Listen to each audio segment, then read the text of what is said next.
So this is to go back to the India-China comparison. One of the interesting departures that India and China represent in the story of globalization is that the state, in a way, did not shrink with the rise of globalization. In fact, arguably, the Chinese state became more powerful.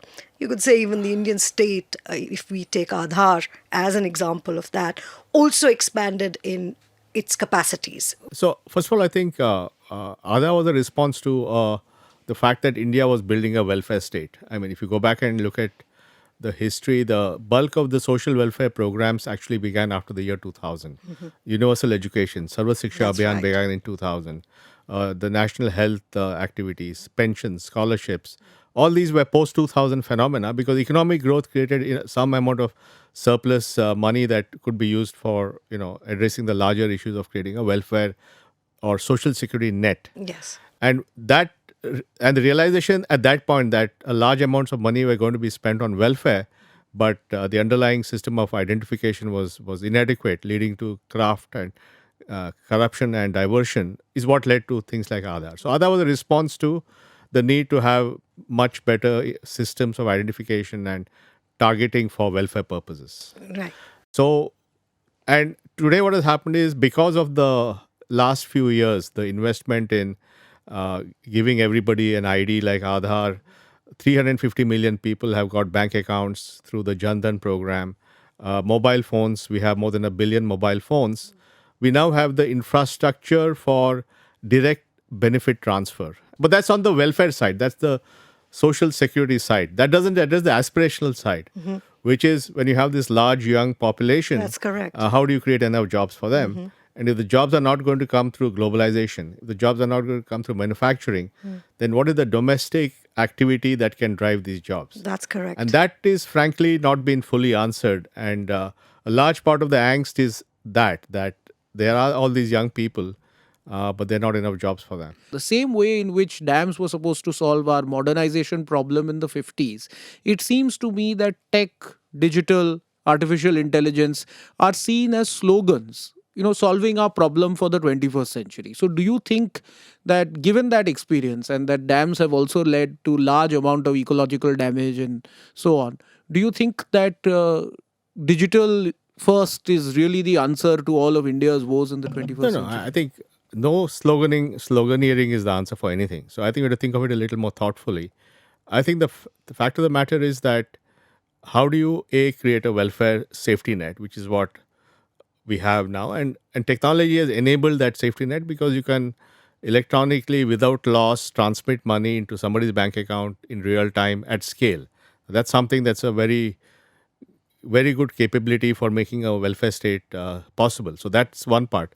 But I think we also have to think of how technology can be used to enable learning.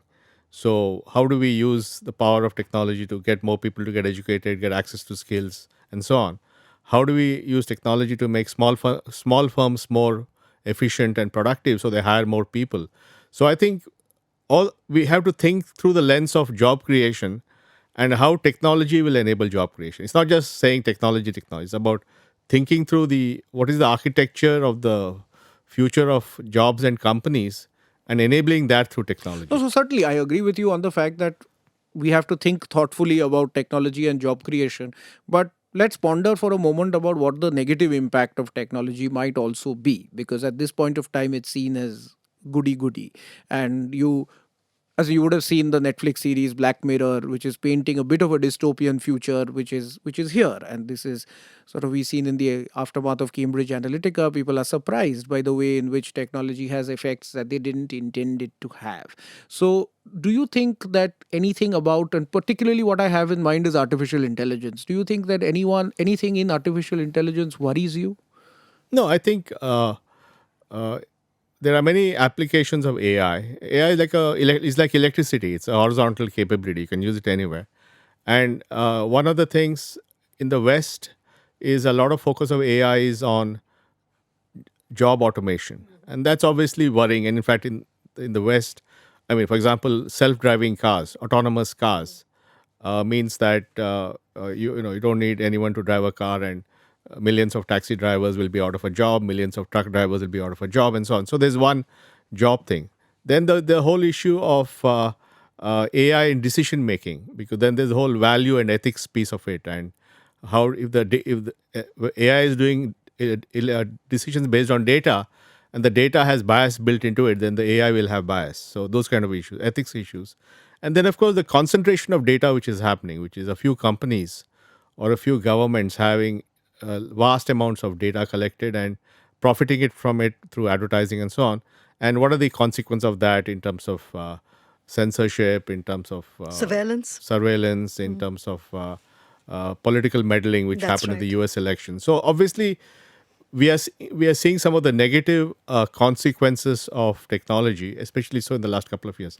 But having said that, I think when I think about applying AI in India or tech in India in general, I would see it from the lens of job creation. I would see it in the sense of using it to create a perpetual learning model for our people about improving the quality of healthcare and education, or legal services. So my view is these technologies, if properly used, and there's an if there, if properly used, can have enormous benefit. Especially now with the rise of technology, we are going to be dependent on experts, right?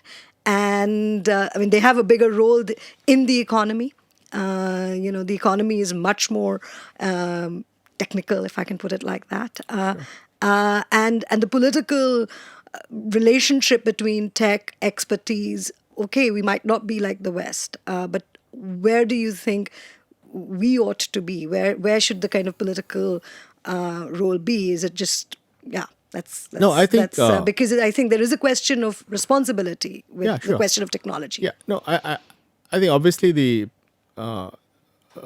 political establishment, which is elected through due process, Yeah. are the legitimate deciders of priorities of a country. So in terms of Sure. what to do and how to do it and so on. But I think if there are experts who can provide inputs or ideas, when some of them get picked up, and if they're with the right motives, that's fine. But remember that it's always a marketplace of ideas, in the sense that in any country, different ideas are put forth, and ideas come out dime a dozen. They come out from different people of different ideological persuasions, and then they compete, and then the political establishment sees whether the value of taking on these ideas. So it's a fairly democratic process of idea selection. So this country has had experts who worked in the government. It has experts who have been outside the government but had a consulting role. They have fought for their ideas. Some of them have succeeded. So it's like any other place. It's a competitive, democratic selection going on. And I think that you've done all of the above. And I hear that answer as no more political forays for you, perhaps. Yeah. I've already said that I don't want to. To just be a bit naughty, I just recently read Richard Sharma's book on the road to democracy. I don't know if you've read it, and there's an anecdote that features you in it, where India's What does it say? public historian Ramchandra Guha says that if India will be divided into North and South, and the first Prime Minister of South India would be you, so, and for There's several listeners, you're there's several speculative aspects to that statement. yeah. So, which one do you like the most? Thanks, Nandan. Thank you very Thank much. Thank you. you for having me on the show.